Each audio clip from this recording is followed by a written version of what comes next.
ਬਿਸਮਿਲ੍ਲਾਹਿਰਰਹਿਮਾनिर्रहीम। भाई मार्का पंजाब ਦੀ आवाम ਹੋਵੇ ਜਾਂ पंजाब ਦੇ ਵਕਲਾ ਹੋਵੇ, ਉਹਨਾਂ ਇਮਰਾਨ ਖਾਨ ਨਾਲ ਆਪਣੀ ਮੁਹੱਬਤ ਪੂਰੀ ਕੀਤੀ ਹੈ। 8 ਫਰਵਰੀ ਨੂੰ ਪੰਜਾਬ ਦਾ ਆਮ ਲੋਕ ਨਿਕਲਿਆ, ਉਹਨਾਂ ਵੋਟ ਪਾਇਆ ਤੇ ਜਿਹੜੇ ਡਿਸਟ੍ਰਿਕਟ ਬਾਰ ਦੇ ਇਲੈਕਸ਼ਨ ਹਨ ਜਨਵਰੀ ਦੇ ਵਿੱਚ ਲਾਹੌਰ ਦੇ ਵਿੱਚ ਉਹਨਾਂ ਮੁਬਸ਼ਰ ਚੌਧਰੀ ਨੂੰ ਜਿਤਾਇਆ, ਜਿਹੜੇ ਦੇ ਜਿੱਤਣ ਦੇ ਬਿਲਕੁਲ 0/0 ਚਾਂਸ ਆਏ।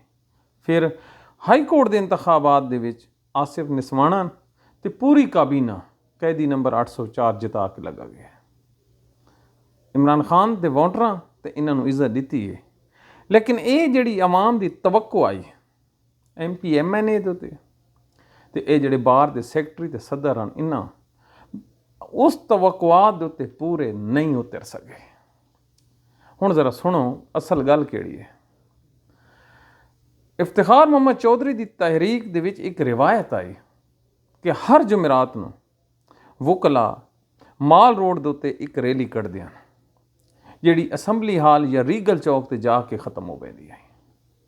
ਇਸ ਦਫਾ ਇਹਨਾਂ ਕੋਸ਼ਿਸ਼ ਕੀਤੀ ਹੈ ਕਿ ਇਹ ਜਿਹੜੀ ਤਹਿਰੀਕ ਹੈ ਅਸਾਂ ਅਦਲੀਆ ਦੀ ਜਮਹੂਰੀਅਤ ਦੀ, ਇਹ ਅਸਾਂ ਹਰ ਜੁਮਰਾਤ ਵਾਲੇ ਦਿਨ ਜਲੂਸ ਕੱਢਸੂੰ ਕਿੱਥੋਂ, ਐਵਾਨ ਅਦਲ ਲਾਹੌਰ ਤੋਂ ਲੈ ਕੇ ਤੇ GPO ਚੌਕ ਹਾਈ ਕੋਰਟ ਤੱਕ। ਇਹ ਵਕੀਲਾਂ ਦੇ ਇੱਕ ਇੰਟਰਨਲ ਇਲਾਕਾ ਇਸ ਨੂੰ ਗਣਿਆ ਜਾਂਦਾ ਹੈ। 2 ਮਹੀਨੇ ਗੁਜ਼ਰ ਗਏ ਸਿਵਲ ਕੋਰਟ ਦੇ ਇੰਤਖਾਬਾਤ ਨੂੰ, ਦੂਸਰਾ ਹਫਤਾ ਗੁਜ਼ਰ ਗਿਆ ਹਾਈ ਕੋਰਟ ਦੇ। ਇਸ ਜੁਮਰਾਤ ਵਾਲੇ ਦਿਨ ਇਹਨਾਂ ਕਿਹਾ ਕਿ ਅਸੀਂ ਜਲੂਸ ਕੱਢਣਾ, ਜਲੂਸ ਨਹੀਂ ਕੱਢ ਸਕੇ।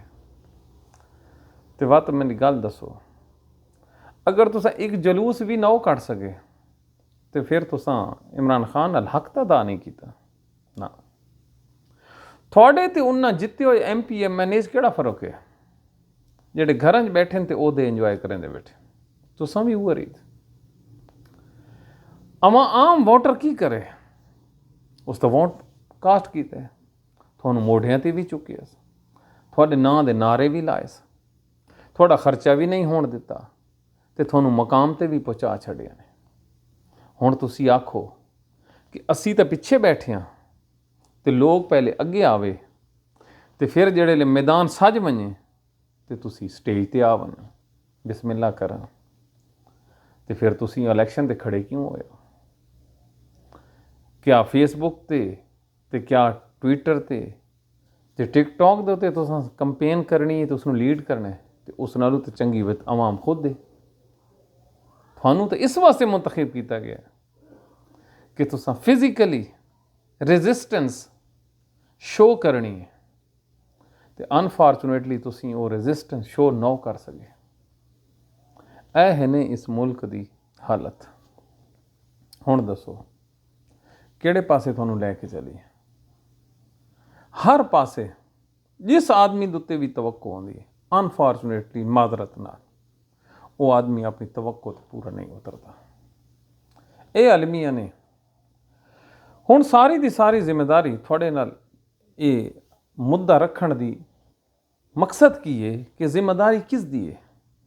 ਜ਼ਿੰਮੇਵਾਰੀ ਉਹਨਾਂ ਲੋਕਾਂ ਦੀ ਹੈ ਜਿਹਦੇ ਉੱਤੇ ਜ਼ਿੰਮੇਵਾਰੀ ਦਾਖਲ ਕੀਤੀ ਗਈ ਹੈ, ਲੇਕਿਨ ਬੜੇ ਬੋਝਲ ਦਿਲ ਨਾਲ ਆਦੇ ਪੈਣ ਕਿ ਉਹ ਆਦਮੀ ਆਪਣੀ ਜਿਹੜੀਆਂ ਜ਼ਿੰਮੇਵਾਰੀਆਂ ਉਹਨਾਂ ਤੋਂ ਉਹਦਾ ਵਰਾ ਨਹੀਂ ਹੋ ਸਕਿਆ। ਉਮੀਦ ਤੇ ਦੁਨੀਆ ਕਾਇਮ ਹੈ, ਮੁਸ਼ਕਿਲ ਹਾਲਾਤ ਹਨ ਮੰਨਦੇ ਹਾਂ, ਲੇਕਿਨ ਮੁਸ਼ਕਿਲ ਹਾਲਾਤ ਦੇ ਵਿੱਚ ਵੀ ਲੀਡਰਸ਼ਿਪ ਤੇ ਮੈਨ ਆਫ ਪ੍ਰਿੰਸੀਪਲ ਦਾ ਪਤਾ ਲੱਗਦਾ ਹੈ। ਭਾਈ ਮਾਰਕਾ ਆਪਣੀ ਦੁਆਵਾਂ ਯਾਦ ਰੱਖਾ ਹੈ, ਇਸ ਪ੍ਰੋਗਰਾਮ ਨੂੰ ਸ਼ੇਅਰ ਕਰ ਦਿਵਾਏ। ਅਸਾਂ ਕੁਝ ਮੈਸੇਜ ਇਸ ਦੇ ਵਿੱਚ ਕਨਵੇ ਕਰਨਾ ਚਾਹੁੰਦੇ ਹਾਂ ਕਿ ਲੀਡਰ ਜਿਹੜੇ ਨੇ ਉਹ ਬੁਜ਼ਦਿਲ ਨਹੀਂ ਆਉਂਦੇ, ਉਹ ਮੌਕਾ ਪ੍ਰਸਤ ਨਹੀਂ ਆਉਂਦੇ, ਉਹ ਖੁਦਗਰਜ਼ ਵੀ ਨਹੀਂ ਆਉਂਦੇ, ਉਹ ਆਪਣਾ ਤਨ ਮਨ ਧਨ ਇਸ ਦੇ ਉੱਤੇ ਲਾ ਦੇ ਨੇ।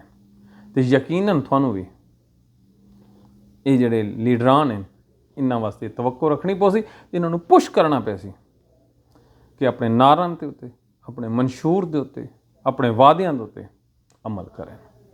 ਜੇ ਨਹੀਂ ਅਮਲ ਕਰ ਸਕਦੇ ਤਾਂ ਬਾਤ ਅਸਾਂ ਹੱਕ ਬਜਾਣੇ ਬਾ ਅਸਾਂ ਤਾਂ ਤਨਕੀਦ ਕਰਨੀ ਹੈ ਤੇ ਬਿਲਕੁਲ ਕਰਨੀ ਹੈ, ਡੰਕੇ ਦੀ ਚੋੜ ਤੇ ਕਰਨੀ ਹੈ ਤੇ ਤੁਸੀਂ ਵੀ ਕਰਨੀ ਹੈ। Thank you very much.